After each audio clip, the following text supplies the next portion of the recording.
Hello. I don't usually do videos like this, but this one I think has a number of talking points. So I've just seen a link to a very bizarre story that honestly I thought must have been fake news or embellished or something. So I decided to check out another source, a more mainstream source, which was the newspaper, which is a national newspaper. And right enough, this thing really happened. So I'm not going to read out the whole report, but basically gist of it is, as part of a scheme to encourage children to read, Redbridge Council in London, or rather the libraries that they manage, decided to have an actor, and this is the headline from the or Indie 100, which is kind of the format they use to feature stories. Actor in monkey costume with fake penis and bare bum was invited to library to encourage children to read. Now, it might be tempting to find this funny, and certainly the picture is bizarre. You know, it is what it says. But when you actually think about this, this is an event for children, right? Um, I think there's definitely alarm bells around that. I mean, this was not a harmless art display. This was someone who, in some insane notion, felt that it was appropriate to have a flipping dildo, essentially, near children. Um, it's just defies belief. So I'll read out a bit of the report, to give a bit more detail on this. The council has apologised, but they're also trying to pass the buck a bit. Um, it's quite a long report. I'm going to read out some of the main aspects of this. I'll put a link, as always, to this. Um, uh, Absolutely mental. And there must be legal questions around this. I mean, if you work in a primary school, for example, as a teacher, you need to do a criminal background check, which is totally sensible. Um, so I think, you know, anyone working in close proximity to children goes without saying that there's always a risk factor there. Um,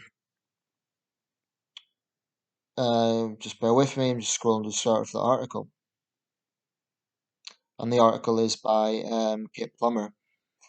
Where to begin? Where to begin? Right. Reading is good, it's entertaining, it's education, it's relaxing, but unfortunately some children aren't so keen on it. There are competitors out there like TV, the outside world, friends, phones, computers, TikTok, all threatening to cause their educational performance to dip upon return to school after the summer. And so to the Summer Reading Challenge return, an educational competition that began in 1999 to encourage children to read 6 books over the course of their 6 week summer holiday, and in the process win stickers and medals based on whatever the theme is in a given year. It's supported by umbrella groups and takes place in local libraries across the country.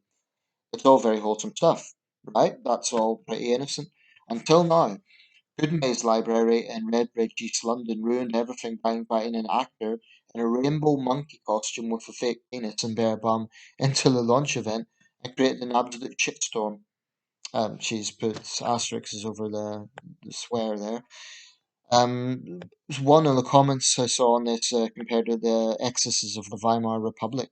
Um, the actor represented this year's theme, wild world horses, and was joined by someone dressed as a strawberry and another dressed as a frog in a promotional video circulated on social media.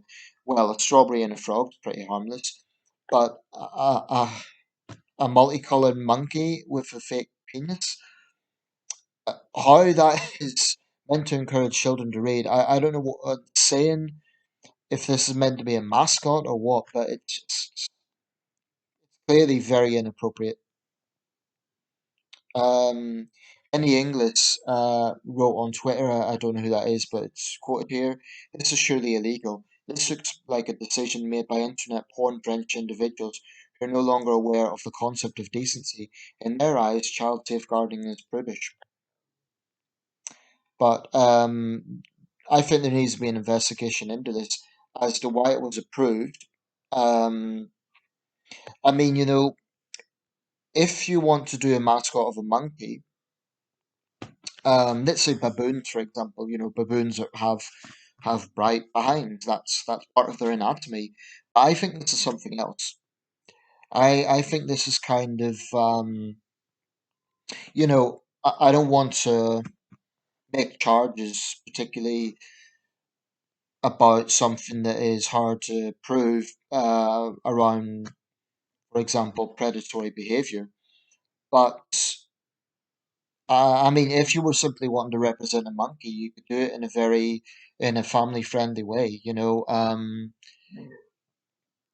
me, this is something else. This is kind of like trying to get a gateway to something very perverse and very, I mean, inappropriate is the kindest thing to say about it. But if you live in Redbridge or that part of East London, what do you think?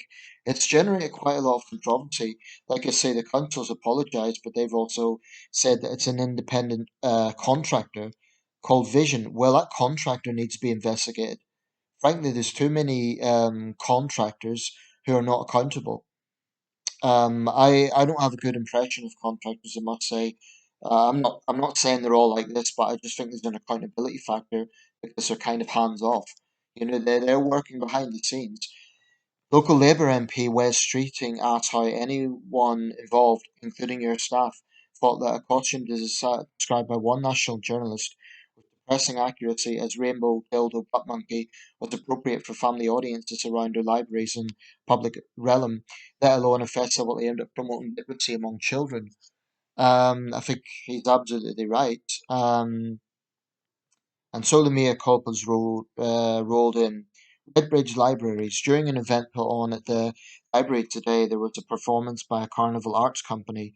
Unfortunately, one of the animal costumes was inappropriate.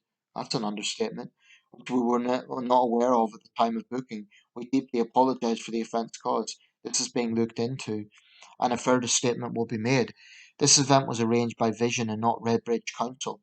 Upon receiving complaints passed on by the leader and deputy leader, we ceased the performance and are truly apologetic for the distress caused to residents.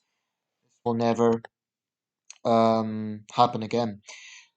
So I think that the contract revision needs to be investigated. Um, the council's apologised. That might be a sincere issue that they genuinely didn't know the costumes, but that's a failure. They should have, vetted that beforehand for an event with children. I mean, let's say, for example, you had superheroes involved in an event, that would be ostensibly well known superheroes, Superman, Batman, Spider Man, etc. If you have, well, I mean, it might be a case that they were told, oh, we're going to have a frog, a strawberry, and a monkey. Well, that sounds harmless. But, this just shows that you do need to be comprehensive with these things. I personally think there's definitely question marks over this arts group. I think that Redbridge Council has failed, so has Vision. I think Vision needs to be investigated for their how what process they're using. But this arts company, if they think that sort of thing is appropriate around children, I really think they need to be investigated. And I'm not suggesting there is anything predatory going on, but to me that is borderline. I mean, put it this way: if you had a streaker got on a public bus and flashed in front of a young family or something, it would rightly be, he would be arrested for public indecency. So at best, this was inappropriate. Let me know your thoughts. I'll put a link to the story.